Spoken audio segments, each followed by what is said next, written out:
Episode की शुरुआत में हमें वही रोड का सीन दिखाया जाता है जहां पर रैबिट ने अटैक किया था। हम वहां पर देखते हैं कि डॉग कॉम के कुछ मेंबर्स मारे जाते हैं और कुछ जख्मी हो जाते हैं।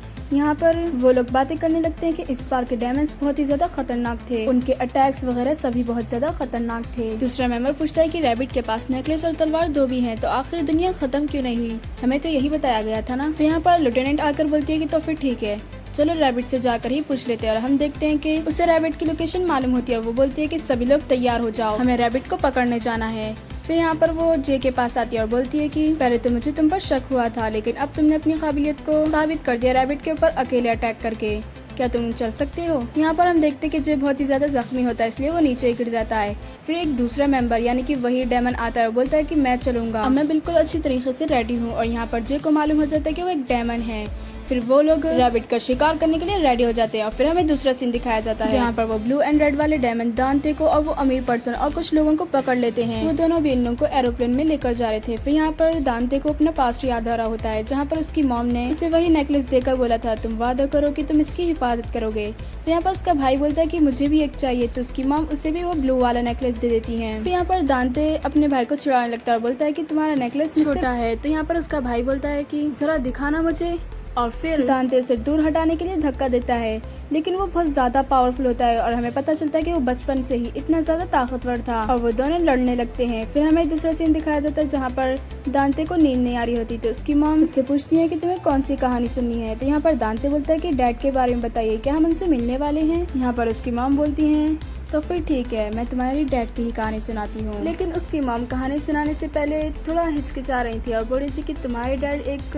और फिर जब भी दांते की आंखें बंद हो जाती हैं और हम देखते हैं कि फिर उसे याद आता है कि रैबिट ने उससे कहा था कि वो एक स्पार्टा का बेटा है। फिर आखिरकार उसकी आंखें खुल जाती हैं। वो देखता है कि उसको और अमीर पर्सन अंजू और साथ ही साथ में वाइस प्रेसिडेंट और कुछ लोगों को बंदी बनाकर रखा गया है। और वो देखता है कि वो लोग एरोप्लेन में हैं। तो यहाँ पर वही ब्लू एंड रेड वाले डेमन आते हैं, बोलते हैं कि ओ तो तुम्हें होश आ गया। और फिर वो लोग रैबिट का दिया हुआ एक वीडियो लगाने लगते हैं। जब वो लोग लगा रहे थे तो यहाँ पर वाइस प्रेसिडेंट बोलते हैं कि दांते तुम्हें याद है ना कि मैंने तुमसे क्या कहा था? तो यहाँ पर दांते बोलता है कि हाँ वही, कि मेरी आत्मा पर डीमंस का धब्बा है। तो यहाँ पर प्रेसिडेंट उसे समझाने लगता है और बोलता है कि तुम गॉड के चॉइस किए हुए हो, जब तो तुम्हें गॉड ने इतने बड़े खतरे के बावजूद भी तुम्हें बचा लिया। तुम्हें इस बारे में सोचना चाहिए, भले ही तुम डेमन हो लेकिन हमारी मदद कर सकते हो। तो यहाँ पर हम देखते हैं कि वो दोनों डेमन से वो वीडियो लगा देते हैं। तो यहाँ पर वो रैबिट बोलता है कि एयरफोर्स 2 में तुम सभी का स्वागत है। आप सभी को मैं एक बात बताना चाहता हूँ कि आप लोग मरने वाले हो। ये सुनते ही सभी लोग बहुत ज्यादा डर जाते हैं, लेकिन फिर यहाँ पर रैबिट बोलता है कि तुम लोग को डरने की कोई बात नहीं है, क्योंकि तुम्हें स्पार्टा का बेटा बचा सकता है। यहाँ पर अमीर पर्सन बोलता है क्या स्पार्टा का बेटा? और फिर यहाँ पर रैबिट एविल से स्माइल देखकर वहाँ से चला जाता है। और फिर हमें दूसरा सीन दिखाया जाता है जहाँ पर एक बिल्डिंग में डाककॉम की टीम पहुँच जाती है। इन लोगों की लोकेशन के हिसाब से रैबिट वहीं पर है। तो यहाँ पर लेफ्टिनेंट बताती है कि रैबिट टॉप फ्लोर पर है, तो हमें किसी भी हालत में बस वहाँ पर जाना है और उससे वो नेकलेस लेते ही हम यहाँ से चले जाएंगे। और साथ में बहुत ही ज्यादा सावधान रहना, हमें सीढ़ियों से जाना होगा, किसी भी वक्त डेमन्स हम पर अटैक कर सकते हैं। चलो यहाँ से चलते हैं। और ये कहकर वो वहाँ से जाने लगते, लेकिन जब ही अचानक से सारे के सारे दरवाजे बंद हो जाते हैं और वो लोग उसी बिल्डिंग में कैद हो जाते हैं। तो यहाँ पर निंजा अपनी टीम मेंबर से कांटेक्ट करने की कोशिश करती है, लेकिन इन लोगों का कनेक्शन भी टूट जाता है और वो लोग समझ जाते हैं कि ये एक जाल था। और फिर जब ये अचानक से रैबिट की आवाज आती है, वो बोलता है कि सभी लोग मेरी बात ध्यान से सुने, इस बिल्डिंग में डार्क कॉम के आतंकवादी आ गए हैं। अगर उनसे बचकर रहना है तो अपने खिड़की दरवाजे बंद कर लो, और अगर उनकी किसी ने मदद करने की कोशिश की तो वो जान से मारा जाएगा। यहाँ पर वो बिल्डिंग में मौजूद सभी लोग ये बात सुनने लगते हैं और अपने खिड़की दरवाजे बंद भी कर लेते हैं। और फिर यहाँ पर हम देखते हैं कि लेफ्टिनेंट बोलती है कि हम जाल में फंस गए हैं। तो यहाँ पर दूसरा मेंबर बोलता है कि हम यहाँ पर आए नहीं, बल्कि हमें यहाँ पर लाया गया है। तो यहाँ पर लेफ्टिनेंट बोलती है कि चाहे कुछ भी हो जाए हमारा मिशन नहीं रुकने वाला। और वो लोग आगे बढ़ने लगते हैं। यहाँ पर वो लोग बातें कर रहे थे कि यहाँ पर कितनी एडवांस टेक्नोलॉजी है, ये तो बहुत ही ज्यादा होशियार निकला। लेकिन जब भी अचानक से इन लोगों का एक टीम मेंबर जिसका नाम सिंड्री था, उसे एक डेमन मार देता है। ये देखकर वो सभी लोग बहुत ज्यादा हैरान हो जाते हैं। फिर यहाँ पर वो सभी लोग उस डेमन के ऊपर फायरिंग स्टार्ट कर देते हैं, लेकिन वो डेमन उन लोगों के बुलेट्स को रोक देता है और साथ ही साथ में वो कई ज्यादा मेंबर्स को मार देता है। फिर वहाँ पर फीमेल डेमन भी आ जाती है और उसने भी कई ज्यादा टीम मेंबर्स को मार दिया था और वो लेफ्टिनेंट के ऊपर अटैक कर देती है, लेकिन लेफ्टिनेंट उसके अटैक से बच जाती है। और हम देखते हैं कि सभी मेंबर्स को वो दोनों भी डेमन्स एक एक करके मार देते हैं, बस निंजा और लेफ्टिनेंट बचते हैं। यहाँ पर वो फीमेल डेमन लेफ्टिनेंट के ऊपर अटैक कर देती है और वो उसका गला पकड़ लेती है और यहाँ पर उसका वेपन भी छूट जाता है। तो यहाँ पर पीछे से निंजा उसके ऊपर अटैक करने वाली होती है कि जब भी दूसरा डेमन निंजा को मार देता है। यहाँ पर वो फीमेल डेमन बोलती है कि तुम्हारी वजह से ये सभी लोग मारे गए हैं। फिर यहाँ पर लेफ्टिनेंट अपना वेपन दोबारा से वापस लाती है और उसके ऊपर अटैक कर देती है। यहाँ पर लेफ्टिनेंट कुछ वक्त के लिए तो बच जाती है, लेकिन फिर जब भी वो लिफ्ट देखती है और वहाँ पर लिफ्ट के अंदर चली जाती है, जिसे देखकर वो फ्लाइंग डेमन उसकी तरफ तेजी से बढ़ता है और यहाँ पर लेफ्टिनेंट उसकी तरफ गोलियां चलाने लगती है ताकि वो उससे बच सके। लिफ्ट बंद भी हो जाती है और यहाँ पर लेफ्टिनेंट सेफ रहती है और वो लिफ्ट में यही सोच रही थी कि उसके सारे के सारे फ्रेंड बहुत ही बुरी तरीके से मारे गए हैं। उन डीमंस ने किसी को भी नहीं छोड़ा और सिर्फ वही एक अकेली बची है और यहाँ पर वो सोचती है कि अब उसे ही अकेले काम करना होगा पूरा। और फिर वो लिफ्ट से बाहर निकलती है और आगे की तरफ बढ़ती है, लेकिन वो एक रेड लाइन पर कदम रख देती है, जिसकी वजह से वहाँ पर बहुत ज्यादा पर्पल कलर का स्मोक आ जाता है और साथ ही साथ में वो कैमरे के भी सामने आ जाती है। इस बात को उसे भी रियलाइज हो जाता है और फिर वो वहाँ से चली जाती है। फिर हमें एरोप्लेन का सीन दिखाया जाता है जहाँ पर वो रैबिट बोलता है कि हाँ दांते, तुम ही हो स्पार्डा की बेटे, अब तुम ही सोच लो इस बात को, तुम्हारे पास आखिर ये नेकलेस का दूसरा हिस्सा क्या कर रहा है। और साथ ही साथ में किसी भी इंसान का बेटा क्या ऐसे कोई करिश्मे कर सकता है जैसे कि तुम कर सकते हो।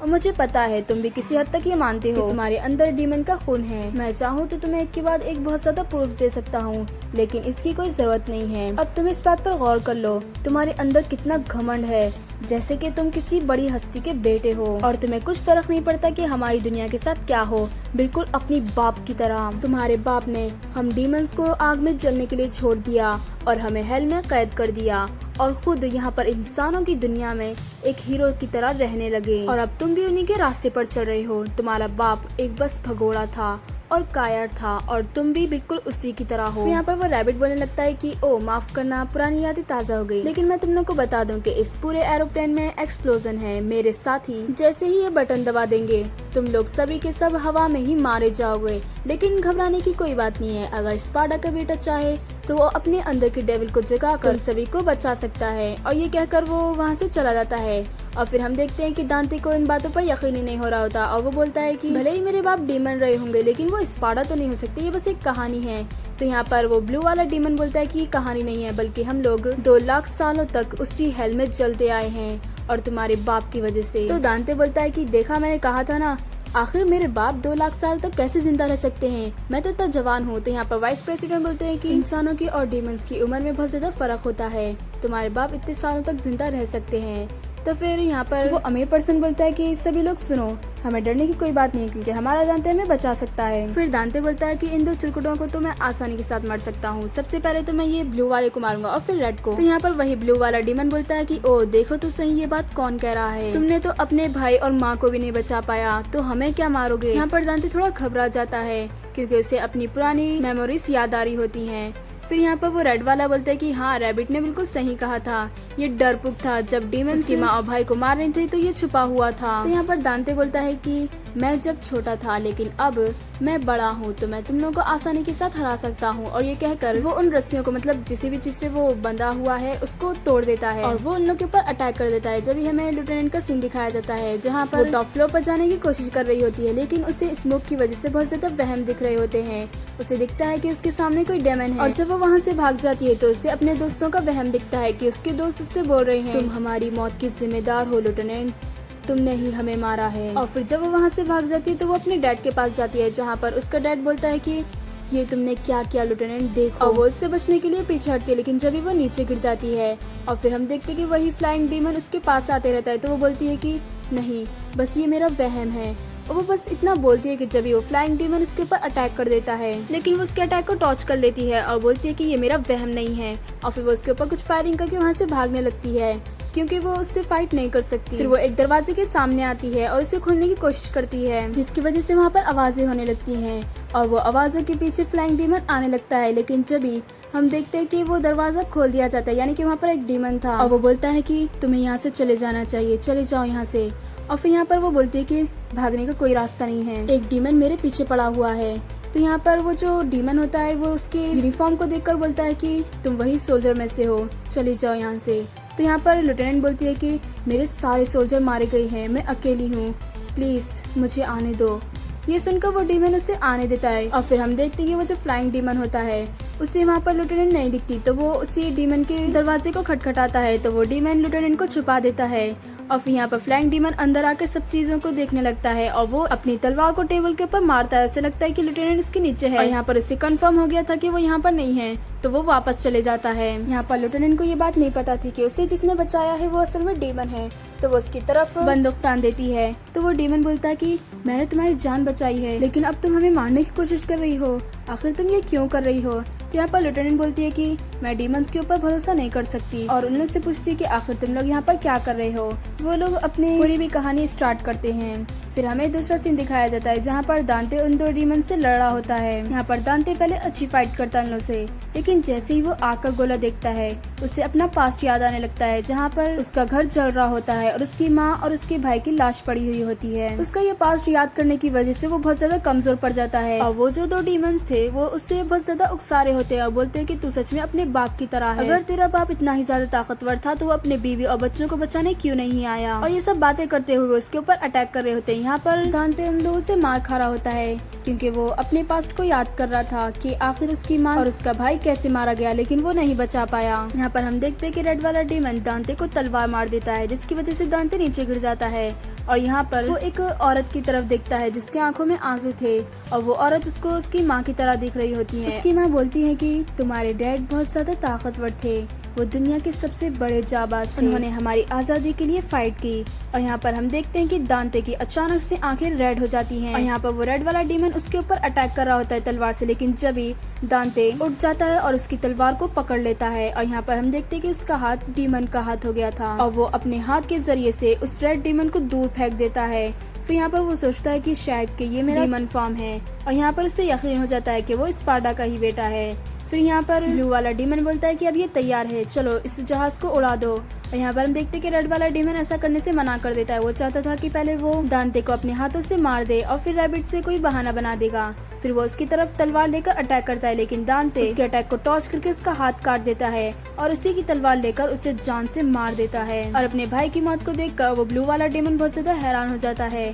फिर हमें लेफ्टिनेंट का सीन दिखाया जाता है जहाँ पर लेफ्टिनेंट बोलती है कि अगर तुम इन लोगों के साथ ही नहीं हो तो फिर आखिर यहाँ पर तुम लोग क्या कर रहे हो? तो फिर वो बोलता है कि हमें बस उस जगह से भागना था। तो यहाँ पर लेफ्टिनेंट पूछती है कि आखिर कौन सी जगह से? तो वो लोग बताते हैं कि मकाई, जिसे इंसान डेमंस की दुनिया बोलते हैं या फिर हेल, लेकिन वो हेल से भी बदतर है। वो एक ऐसी जगह है जहाँ की हवा बहुत ज्यादा जहरीली है।